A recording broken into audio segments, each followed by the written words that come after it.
팁을 잠깐 드려도 된다면 네. 이게 좀 이렇게 치고 빠지고 짧게 끊어가시는 게 더 좋아요? 네. 13만 구독자의 정 잠깐. 교수님 말씀하시니까 굉장히 설득력이 있고 그렇게 따라하는 것 같다는 생각이 너무 들어요. 분량을 생각보다 많이 뽑은 것 같아요. 많이 뽑았어요. 아까 집에 갈까요? 아니 그거는 저 또 이제 두 분 모셨는데 최대한 좀 빨아야 아니 무슨 왜 그냥 욕심내시면 안 돼.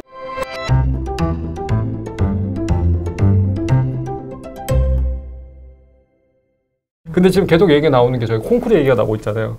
역시 콩쿠르 하면은 김은경 선생님 대표적인 콩쿠르 또 한 번. 올해 일단 한국인으로서 큰 쾌거를 거두었던 부소니 국제 콩쿠르 있잖아요. 2015년도에 문지영 피아니스트가 사실 아시아 최초로 1등을 했는데 이 콩쿠르 이제 이탈리아 볼치노에서 1949년에 처음 열렸습니다. 2년에 한 번씩 열리는 콩쿠르거든요.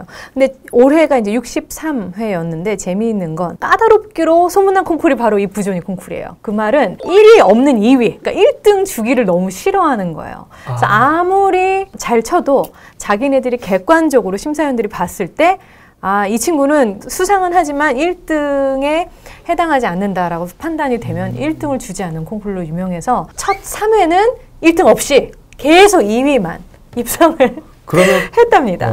근데 이 쇼팽 콩쿠르랑 부소니 콩쿠르는 조금 참가 곡에 있어서 좀 달라요. 쇼팽은 말 그대로 진짜 처음부터 끝까지 쇼팽의 작품으로만 쫙 연주를 해야 되는 상황인데 이 부소니 콩쿠르에서는 부소니가 작곡한 피아노 작품이 그렇게 많지가 않거든요. 이제 편곡들이 많기 때문에 예선에서 80명을 뽑은 후에 세미파이널로 올라가면 27명을 뽑는다고 해요. 거기서 45분 연주하는데 그 중에 한 곡 부소니의 작품을 연주해야 되고 그 다음 단계가 이제 솔로 파이널이라고 12명을 뽑는답니다. 거기서는 60분 정도 되는 독주 프로그램인데 여기에 바흐 부조니 편곡이 포함이 돼야 된다고 해요. 그리고 되게 신기하게도 국제 콩쿠르에 별로 없는 실내악 곡을 연주를 해야 돼요. 부조니 콩쿠르에서는. 그래서 실내악 곡을 연주하는 단계가 있고 여기서 6명을 뽑은 다음에 그랜드 파이널에 3명이 올라가서 그때 협주곡 리스트가 다양해요. 좀 유명한 협주곡들 중에 하나를 골라서 연주하게 그러면 되죠. 그랜드 파이널은 정말 소수정예로 하는 그렇죠. 콩쿠르네요. 1, 2, 3들 주니까. 네. 그럼 이게 단순하게 그냥 피아노만 잘 친다고 볼 수는 없죠. 음악인으로서 좀 통합적인 피아니스트, 음악인을 찾는 콩쿠르이 되지 않을까. 옛날에 박지용 씨를 인터뷰했던 적이 있었거든요. 저희 그 5-5 하면서 음악을 분석하는 그런 자세가 연주자가 아니라 지휘자나 작곡가로서 분석을 하더라고요. 부소니 콩쿠르에 좀 어울렸던 피아니스트가 아니었나 한편으로는 그런 생각이 지금 또 드네요. 쉬는 시간에 뭐 하고 여가를 보내냐 그랬더니 음악 들어요 그러더라고요. 무슨 음악 들어요? 그랬더니 피아노 음악 들어요. 그랬더니 피아노 음악은 안 들어요. 교향곡 들어요 그러더라고요. 그러니까요. 대중이라고는 할 수는 없고 이제 클래식을 좋아하시는 분들의 좀 관심을 받았던 이제 쇼팽 국제 콩쿠르이 원래 작년 2020년에 열렸어야 했는데 코비드-19 때문에 올해 열리게 되었잖아요. 그래서 7월에 예선을 치르고 이제 10월달에 본격적으로 본선 1차 시작을 했는데 이제 처음에 1927년에 사실 쇼팽을 기념하기 위해서 1회 콩쿠르이 시작됐어요. 근데 이 시기가 왜 가을이냐면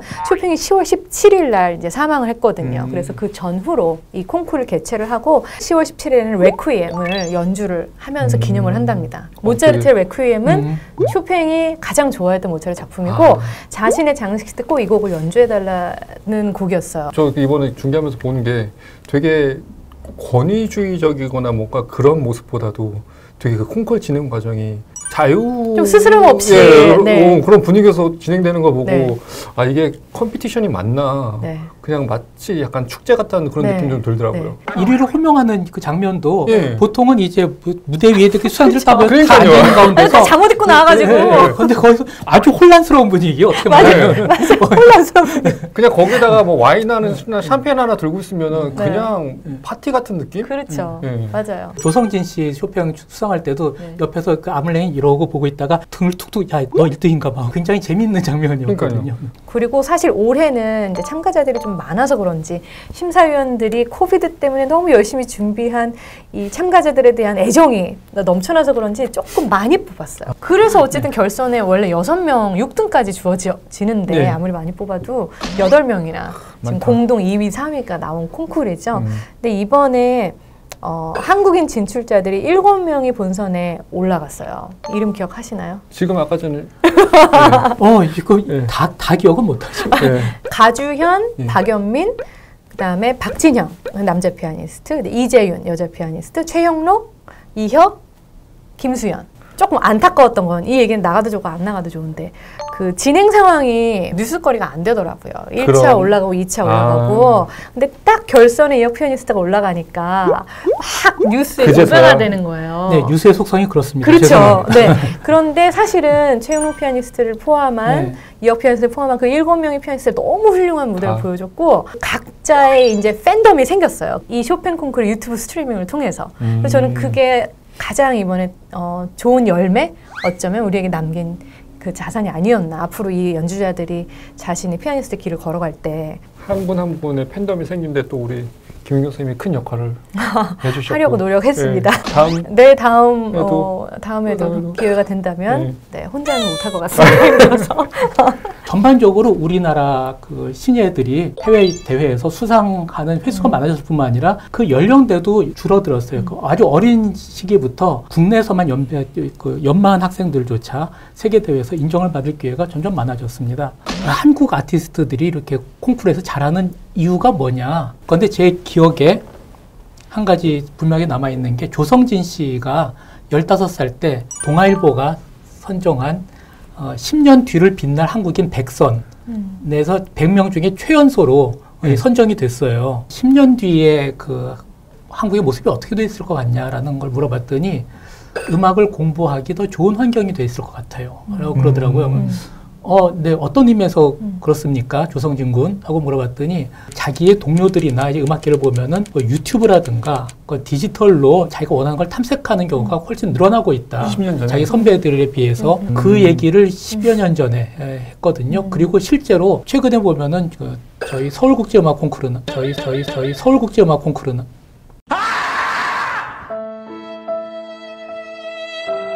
국내 여러 콩쿠르나 참가자들 그에 관해서 심사위원들이 하는 얘기를 들어보면은 우리 선생들은 저렇게 안 가르친다. 그런데 쟤들은 저렇게 재밌는 걸 얻어온다. 불쾌하십니까? 라고 그러면 아니야. 재밌어. 우리는 저런 꾀를 내지 못할 것이다. 정말 재밌게 뭔가 영감을 받아갖고 와. 라는 얘기를 많이 해요.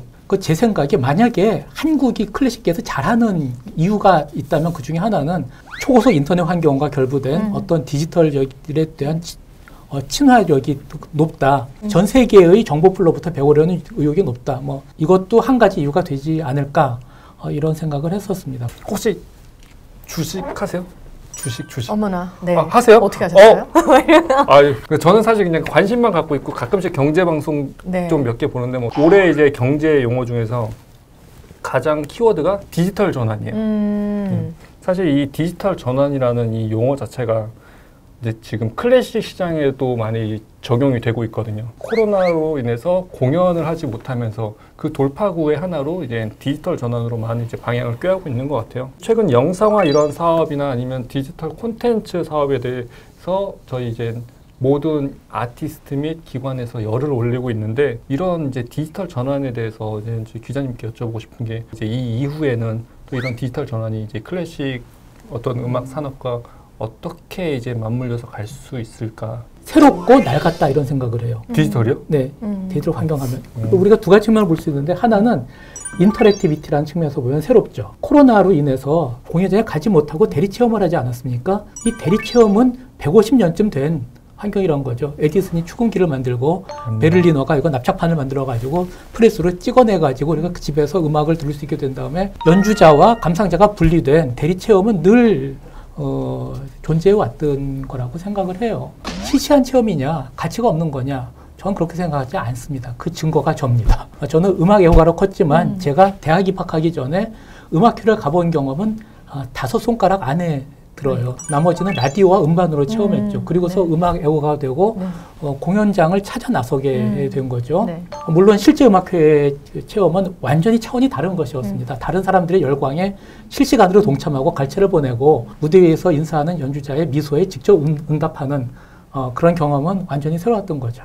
그런데 이 디지털을 일단 대리 체험이라는 면에서 생각해 본다면 우리가 잘 아는 2차 대전 직후에 베를린 필하모닉을 맡았던 그 전설적인 주의자 세르주 첼리비다케가 한 유명한 얘기, 음반은 깡통이다 라고 했죠. 그런데 재밌는 게 그분이 96년에 타계를 하고 2년 만인 98년에 이분의 유족들이 이분이 생전에 뮌헨피를 지휘했던 연주를 저작권을 확보해가지고 다 음반으로 내놨어요. 그리고서 한 얘기가 아버님이 하신 그 얘기는 아버님이 살아계실 때 얘기고 지금 아버님을 연주회장에서 만날 수 없으니까 지금 이 대리 체험이라도 하는 게 가치가 있는 거 아니냐. 네, 그 말처럼 이 대리 체험은 새로운 시대를 열어주는 것 같아요. 연주자들도 훨씬 다양해진 경로로 경험을 나누고 이건 말하자면 뭐 플라톤적인 이데아의 모방인 거죠. 그것도 별도의 가치가 있지만 작곡가가 의도한 대로의 가치는 아닐 것 같아요. 그렇기 때문에 어쨌든 디지털은 새로운 기회를 열어줄 거고 그 기회는 엄청나게 성장할 거고 하지만 걱정할 필요는 없다. 절대 대체하지는 못한다.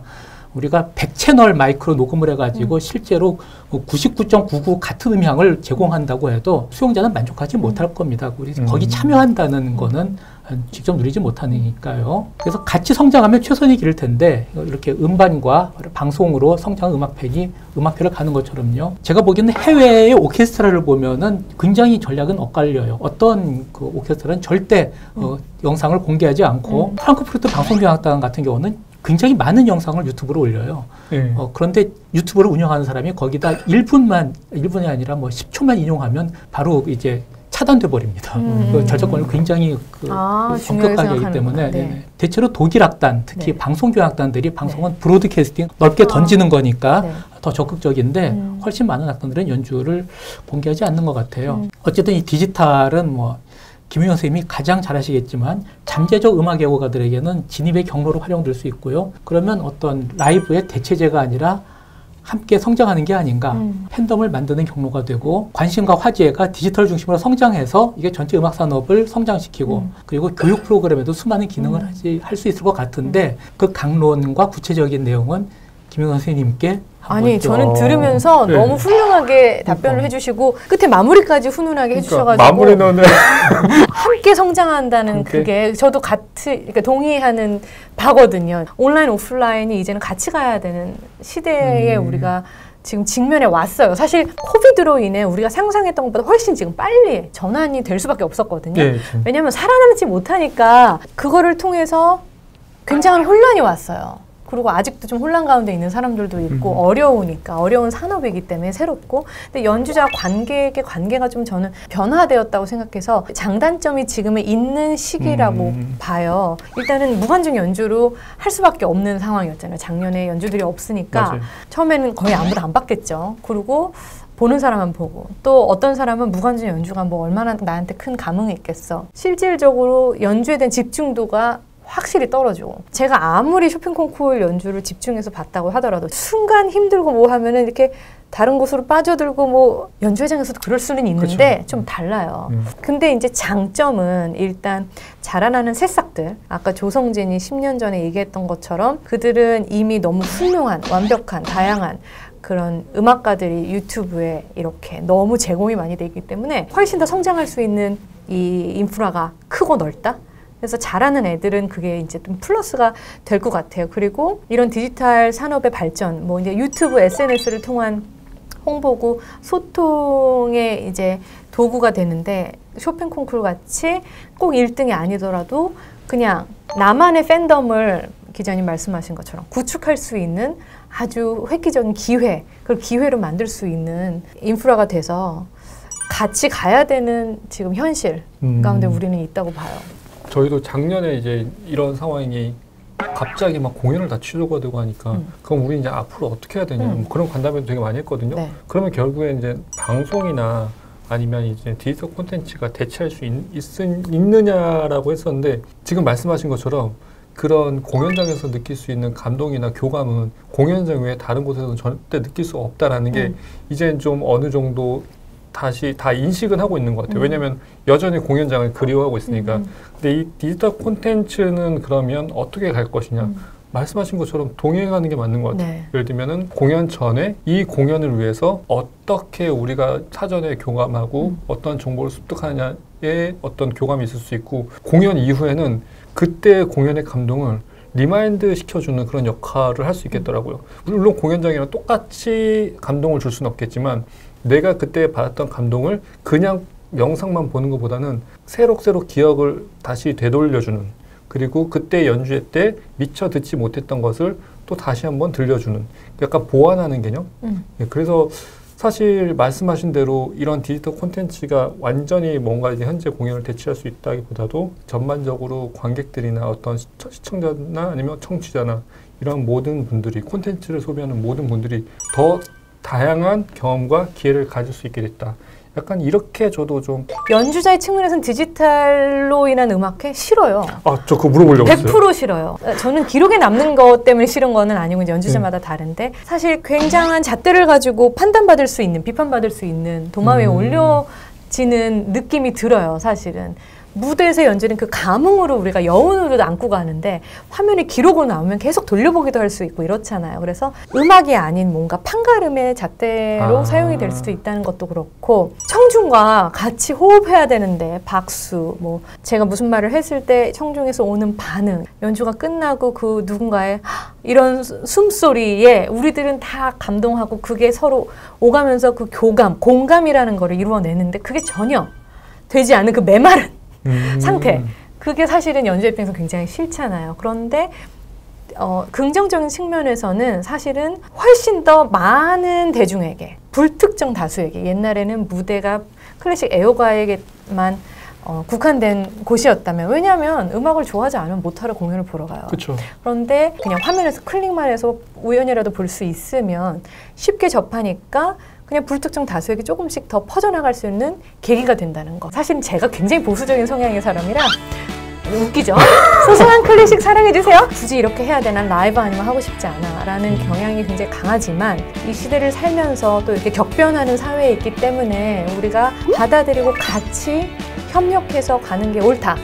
저도 그쪽으로 이제 가려고 하죠. 코로나 시국에서의 인터랙티비티 발견을 우리가 좀 더 큰 클래식계의 자원으로 활용할 수 있는 게 미래를 위한 중요한 측면인 것 같습니다. 좋은 키워드들이 오늘 많이 나오셨어요. 이 키워드 놓치지 않고. 인터랙티비티요. 함께 성장.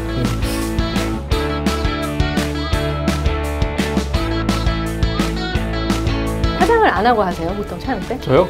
뭐라도 발라야 되긴 한다는 생각 하면서도. 아니, 클로즈업을 꽤 많이 잡으시더라고요, 편집할 때 보면은. 극사실주의로. 근데 뭐 남자분들 비비만 그냥 바르면. 비비가 뭐예요? 요즘에 또 그 CC 바른다 그러더라고요. 그 다음에 DD 뭐 E 이렇게 나가요? 경기 필하모니 아재 개그 뭐 이런. 뭐 뿌연 거 안 되나요? 이거. 그냥 안 하는 걸로 할게요. 더 이상은 없어서. 주세요.